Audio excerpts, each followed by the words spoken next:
Bonjour tout le monde, ici Max Seigneur Ivoire, votre humble serviteur, bien évidemment. Je vais faire cette petite vidéo juste pour essayer de faire quelques mises au point. C'est très important. Je veux encore rappeler ici aux Camerounais que la révolution, ce n'est pas le Congo ça. Il y a beaucoup ici que si on était en brousse, c'est qu'il n'existe plus. C'est qu'il n'existe plus. Qu'on a réglé leur cas depuis. La révolution, ce n'est pas le voir bébé. La révolution, ce n'est pas l'église réveillée. La révolution, ce n'est pas un jeu où chacun se lève le matin, il fabrique son détecteur d'infiltrés. Les gens ne peuvent pas construire ou alors contribuer à construire une maison bien solide. Ouvrez grandement les portes. Laissez entrer des gens qui toquent à la porte. On les laisse entrer gentiment. On les installe au salon. Ce sont ces mêmes gens qui veulent nous pousser, nous faire sortir de la maison pour nous traiter d'étrangers, d'infiltrés dans notre propre maison que nous avons contribué à bâtir depuis le début et ces gens n'étaient pas là. Il n'y a que chez les Camerounais qu'on voit la qualité de malchance ici. À un moment donné, il faut un peu se fatiguer. Je me pose beaucoup de questions. Mais après, quand je reste comme ça, là, je me dis, ah, je me rappelle que nous sommes en dictature. Je me rappelle que le Cameroun que nous voulons construire demain, on ne va pas fabriquer des nouveaux Camerounais. C'est avec les Camerounais que Paul Biya a zombifié là, qu'on va construire le Cameroun de demain. Je me rappelle que, ah, ouh, j'ai oublié qu'il y avait des mentalités bizarres. Infiltrés à gauche, infiltrés à droite. J'ai même suivi certains farfelus parler des affaires du village. La proximité sociologique de tel. Regardez vous-même la proximité sociologique. Vous voulez faire la lutte, la révolution d'un pays, vous transformez ça en une petite secte du village? Non, attention. Et il faut arrêter, n'est-ce pas? Il faut que certaines personnes arrêtent. C'est vrai, on ne peut pas les empêcher, mais moi je dis quand même, il faut que certaines personnes arrêtent d'utiliser le nom du président Maurice Kamto dans leur bêtise. Tout simplement. Tu ne peux pas être en même temps en train d'utiliser le nom du président Maurice Kamto et en même temps tu es complètement, c'est-à-dire tu es complètement tribaliste, c'est-à-dire tu affiches ouvertement une haine tribale. Alors que c'est l'un des plus grands combats de ce monsieur, de ce grand homme. Il y a un mal dans cette lutte-ci. C'est le fait que tout le monde croit tout connaître. Le seul pays au monde où quelqu'un peut prouver, démontrer, faire plusieurs démonstrations positives, un petit farfelu bavardologue sort de nulle part, il vient lui demander tu es qui? Avec tous les faits d'armes. C'est-à-dire quoi? C'est exactement le reflet, n'est-ce pas, du régime Biya. On ne prône pas l'excellence. C'est le m'as-tu vu? On ne cherche pas à savoir, mais c'est quoi tes capacités, quels sont tes actifs, quels sont tes faits d'armes. Non. Comme tu parles trop, comme Mathias Eric Onangini, tu as le poids. Comme tu parles trop comme Luther André Meka, tu as le poids. Comme tu parles trop comme tel, tu as le poids. Il y en a qui, leur problème c'est seulement dire Paul Biya Ayo, on le nomme ministre. Paul Biya Ayo, on le nomme directeur général à gauche. Paul Biya Ayo, on le nomme directeur général à droite. Alors qu'il n'a aucun fait d'armes, aucune capacité, rien. Et c'est cela que certains individus veulent venir perpétuer dans cette lutte noble. Non, ça doit s'arrêter. Respectez les gens. Respectez ceux qui ont démontré, ceux qui ont prouvé. Il faut arrêter avec les illuminations. Nous ne sommes pas dans l'église réveillée où certains illuminés se croient tout permis. Non. Il faut à un moment donné qu'on instaure quelque chose dans cette lutte. Ou avant de te placer et parler en public, tu dois être capable de dire, voici mes faits d'armes.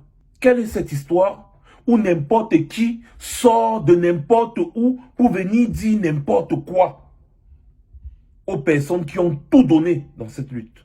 Infiltré à gauche. L'autre est sorti avec son chapeau melon. Il dit que nous sommes des agents de Louis-Paul Motazé. Il part jusqu'à dire que nous sommes payés pour détruire une résistance que nous avons construite. Et il n'était pas là. Il n'était pas là quand on construisait ça. Il est venu profiter quand tout était déjà bien. Il vient se faire voir, on le porte quand même. Et maintenant, il veut nous tuer pour bien se positionner. Non. Tu peux te positionner, mais sans vouloir tuer les gens. La roubladise, je déteste ça. Il faut que les gens apprennent à se respecter. Paul Biya est beaucoup allé à l'école. On a vu les conséquences au Cameroun. Toutes les personnes qui entourent Biya sont des gens qui sont allés à l'école. Jusqu'à l'école est finie, ils ont continué d'aller à l'école. On a vu. Ce n'est pas un critère. Il y a ce qu'on peut apprendre à l'école, mais il y a la sagesse de la vie. On ne doit pas utiliser ça pour rabaisser des personnes. Des personnes qui ont sacrifié. Respecter le sacrifice des gens. Comme on disait souvent chez nous au quartier, respecter ceux qui ont vécu. Les faits d'armes sont là. Et je pense que des sanctions s'imposent. Et je veux m'adresser ici, n'est-ce pas, aux responsables du parti politique. Ça, c'est des affaires internes d'un parti politique. Mais vous devez savoir que ça contribue à nuire à cette résistance. Ce genre de manque de respect, vous devez être ferme. Quand un de vos militants dérape en violation de vos textes, vous devez le sanctionner. Ça va servir de leçon aux autres. Arrêtez avec ce genre de cinéma. Il faut sanctionner. Sinon, nous penserons que vous êtes complices. Vous vous cachez derrière, vous poussez quelqu'un devant pour aller faire le sale boulot à votre place. Et quand ça dégage un peu, vous sortez, vous dites hey, pardon, hey, pardon, hey, pardon. C'est ça, c'est ce que nous allons penser à ce moment-là. Il faut sanctionner. Alors je demande ici, et je pense que j'ai ce droit,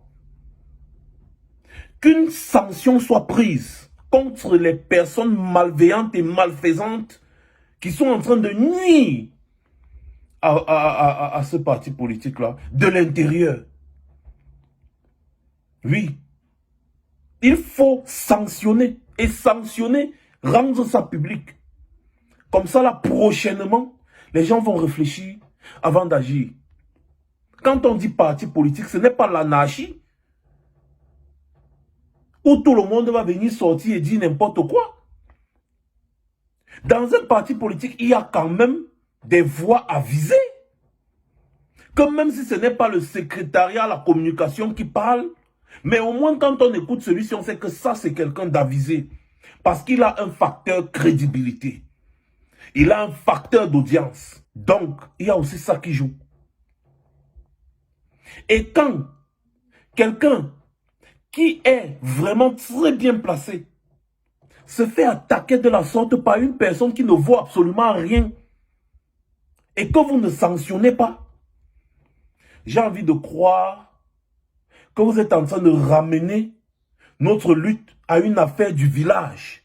Parce que oui, j'ai entendu dire que comme il n'est pas de l'Ouest ou quoi, c'est pour ça qu'il agit comme ça. Et vous écoutez, vous ne dites rien. Je pense que vous avez des censeurs et vous devez sanctionner. Je ferai un direct.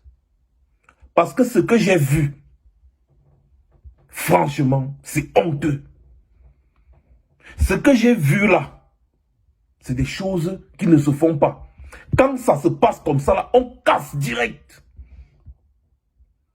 Pour que demain, ça ne se répète pas. Il y a des récidivistes dans ce parti politique qui sont en train de nuire à cette résistance. Ils sont en train de nuire parce qu'ils ont pris la carte du parti politique pour avoir un peu de crédibilité. Et comme ils crient le nom du président élu matin, midi, soir, on dit oui, oh, ce sont les bons combattants. Où est-ce que vous avez compris que quelqu'un est bon combattant parce qu'il crie trop le nom d'un leader? Vous avez entendu ça où? Quels sont ces faits d'armes? Quelqu'un est bon combattant parce qu'il a beaucoup insulté une autre personne. Quelqu'un est bon combattant parce qu'il passe sa vie à parler de certaines personnes qui ne sont pas d'accord avec vos idées. Non, ça c'est un bon combattant. Les personnes qui étaient sur le terrain, qui ont prouvé, qui ont fait ceci, qui ont fait ça, vous les jetez à la vindicte populaire. De toutes les façons, je ne vais pas me mêler des affaires internes d'un parti politique, mais je dis seulement, comportez-vous autrement que ce qu'on voit ailleurs. Je reviendrai. C'était Max Seigneur Ivoire. Mais surtout, que chacun sache que la révolution, ce n'est pas le Congo-Ça. J'allais même oublier. J'ai vu d'autres personnes que toujours vous, certaines personnes de ce parti politique portent. Parce que ces personnes crient le nom Maurice Kamto matin, midi, soir. J'ai vu cette personne-là aller déposer une plainte contre un combattant. Vous avez déjà entendu ça où? Pour soi-disant diffamation. Je peux vous citer le nombre de fois que ces mêmes personnes m'ont diffamé ici. Vous m'avez déjà entendu parler. C'est parce que je minimise, je simplifie. Je me dis, ah, c'est le stress de l'Europe. C'est des gens qui n'ont rien à faire. Ils vont juste se bavader comme ils vont bavader là, mais après, quand le stress va passer, ils vont s'asseoir, ils vont rester tranquilles. Ça ne me fait ni chaud ni froid. Mais quand j'entends que quelqu'un s'est levé, il passe sa vie à diffamer les gens depuis 2-3 ans, pour une fois où il y a eu n'importe quoi, il se lève, il part déposer une plainte contre un combattant, disant qu'il a été diffamé, et il étale toute la vie du combattant là à la police. Imaginez un seul instant que ce combattant-là était dans la jonglerie, qu'il n'avait pas de documents. Ce combattant devait se retrouver dans quelle position aujourd'hui? Il devait se retrouver dans quelle position aujourd'hui? Mais non, personne ne condamne ça. Vous êtes toujours en train d'observer. Vous voyez, non, vous choyez parce que la personne crie trop le nom. Donc c'est-à-dire quelqu'un peut crier Maurice Kamto, il sort le fusil, il tue quelqu'un. Vous acceptez parce qu'il crie beaucoup Maurice Kamto. C'est ça? Ça ne marche pas comme ça. Ça ne marche pas comme ça. Et si vous ne voulez pas mettre l'ordre, nous allons mettre l'ordre à notre façon. Vous êtes prévenus. Voilà. De toutes les façons, je n'ai pas voulu être impoli. Parfois, je me laisse emporter. Pour ceux qui ont été blessés par mes propos, je vous présente des excuses d'avance, mais je les maintiens quand même. Passez une bonne journée.